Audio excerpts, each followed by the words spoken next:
Nota Tasawur Islam SPM tingkatan 4 bab 3, tajuk dia ibadah menurut Islam.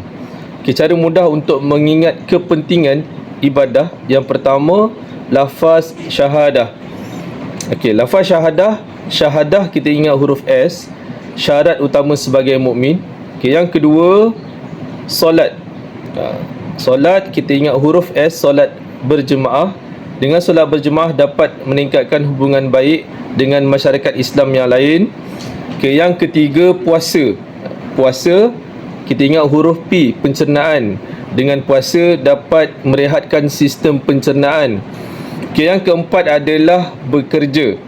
Bekerja kita ingat huruf B, beban. Dengan bekerja tidak membebankan orang lain.